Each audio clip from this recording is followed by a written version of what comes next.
रखते हैं हमारे कार्यकर्ता, हमारे कर्मचारी और हमारे संगठन कि भाई अब की सरकार आएगी तो हमारे कर्मचारियों के लिए कुछ करेगी। तो लेकिन वो ही ढाक के तीन पात। हमारे विचार की सरकार भी है, अब तो हमारे विचार की राज्य में भी है, केंद्र में भी है।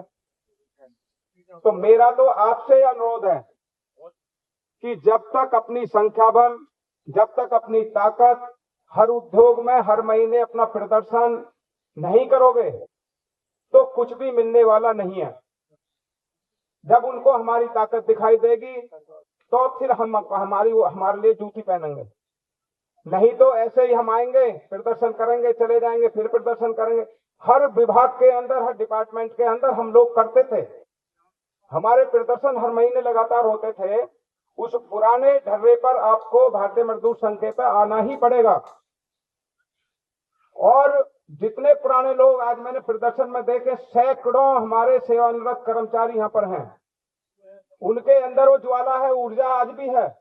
जब भी उनको प्रदर्शन का, आंदोलन का कोई भी समाचार मिलता है वो तुरंत आते हैं। आज भी काफी संख्या में आए। जब मैं 2012 में प्रदेश अध्यक्ष बना था तो कई साथियों के घर में गया था।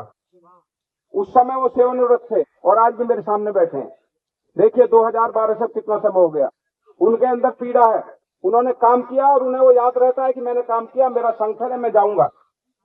तो ये हमें ये धारणा हमेशा बनानी पड़ेगी। नए वाले जो हमारे साथी हैं उनको पुराने वालों से सीख लेनी पड़ेगी।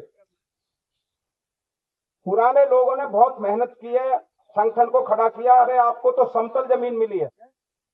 जो पुराने लोग काम कर गए, तुम्हें तो समतल जमीन मिली है, उन्होंने गड्ढे भरे हैं और उस समतल जमीन पे आप काम करिए।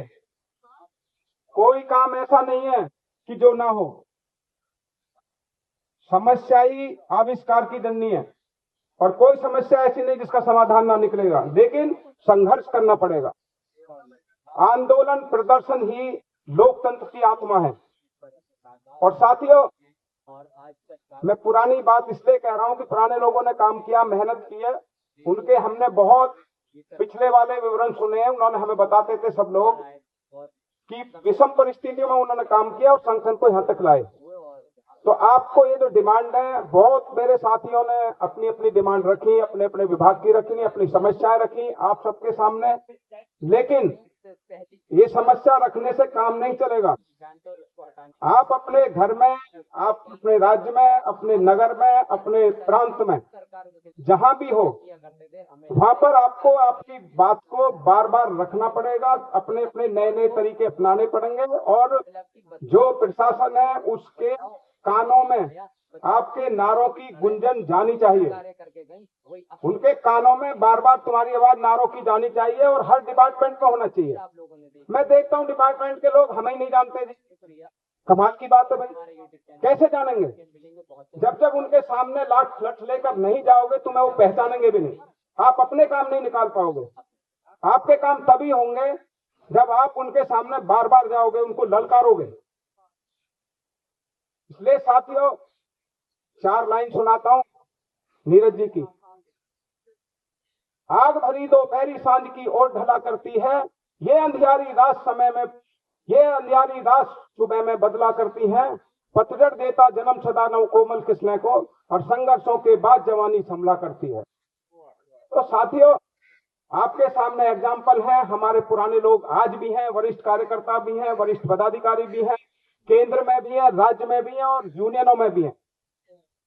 उनसे अनुभव लो, उन्हें इग्नोर मत करो, उनको अपने साथ रखो, उनको बुलाओ, उनके अनुभवों से कुछ सीखो, उनसे प्रेरणा लो और उनके जो वो कहें उसको सुनो और अपने संगठन में उनको उतारो। इसलिए मेरा यही आपसे अनुरोध है। अभी अनुपम जी बैठे हैं, मैंने पहले भी एक बार कहा था कि केंद्र के न्यायालयों में हमारे पदाधिकारी हैं। केंद्र के 2 विसंगति बहुत ऐसी हैं जो आराम से अनुपम जी करा सकते हैं उनको। एक विसंगति ये है कि एक सर्कुलर आया था कि DSSB में अगर किसी ने एग्जाम दे रखा है और उसका रिजल्ट नहीं आया है तो उनको 2004 में उनको ओल्ड पेंशन स्कीम में रखा गया। मेरा जो कर्मचारी है वो 10 साल से मस्टोल में काम करता आया है उसको 2004 में परमानेंट किया गया, तो वो वैकेंसी भी तो 10 साल पुरानी है, वो कोई 4 में थोड़ी पैदा हुई है। तो उसको भी ओल्ड पेंशन स्कीम में लाना चाहिए, डीओपीटी में उसका हमें जाकर के अमेंडमेंट कराना चाहिए। दूसरी ये है कि जो एनपीएस स्कीम है 2019-20 तक जो मृत्यु को प्राप्त हो गए हमारे साथी, जो हमारे साथी मृत्यु को प्राप्त हो गए 2019 से 20 तक, से पहले से 2004 से वहां तक, तो उनको इन्होंने, राय साहब बात सुनो, ये तुम्हारे काम की बात है, तुम 10-20 आदमी को लाभ पहुंचा सकते हो। तो जो 2004 में से मैं नौकरी जिनको मिली और वो 2019-20 तक मृत्यु को प्राप्त हो गए, पूरे देश की बात कर रहा, एनपीएस स्कीम में उनको ये कह करके रख दिया गया, उनके जो ईपीएस में जो पैसे थे, जैसे 10 लाख है एक के जुड़े, 2 लाख रुपए दे दिए गए, 80 लाख रुपया उसके बैंकों में लगा दिए शेयरिंग में। अब उनको किसी को 1900, किसी को 2900, किसी को 2000 पेंशन मिल रही है।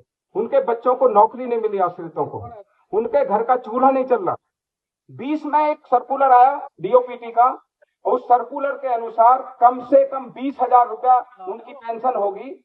एक तरह से उनको ओल्ड में ही कंसीडर किया गया, लेकिन जो कुछ लोग जिनके वो पहले उस स्कीम में आ गए थे, ये कहा गया था उनसे कि जैसे ही कोई स्कीम आएगी तो आपको उसका लाभ मिलेगा। अब वो उनको ये कह के इग्नोर कर रहे हैं कि इस सर्कुलर में ये नहीं मेंशन किया गया है कि इनको भी ये लाभ दे दिया जाए या पुराने लोगों को इसमें जोड़ दिया जाए। ऐसे देश में 1000 लोग ही होंगे मुश्किल से।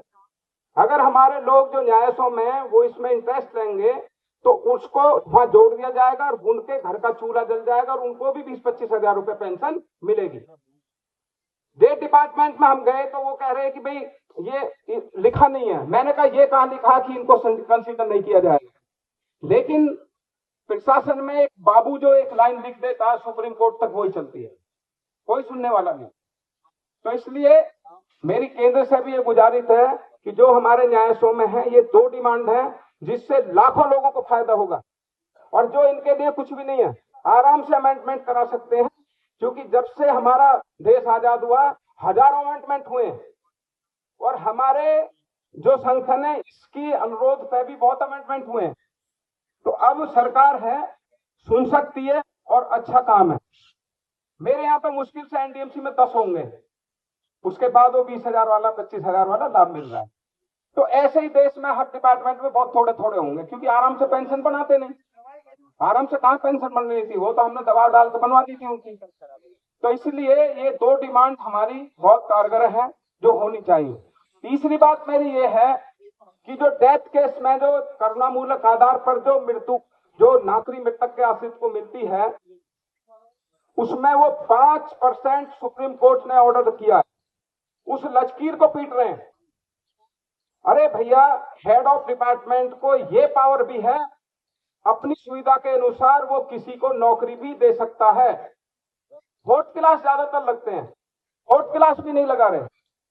हमारे जैसे एनडीएमसी में उसको एक्ट में ये प्राविधानित है कि वो चेयरमैन को ये पावर दी गई है कि वो 1 टाइम रिलैक्सेशन देके वो किसी भी आदमी को फोर्थ क्लास को नौकरी दे सकता है, उसकी प्रमोशन कर सकता है। और कराया मैं जब मेंबर था तो मैंने वो 1 टाइम रिलैक्सेशन का एक लाभ दिलाया कई कैटेगरी में।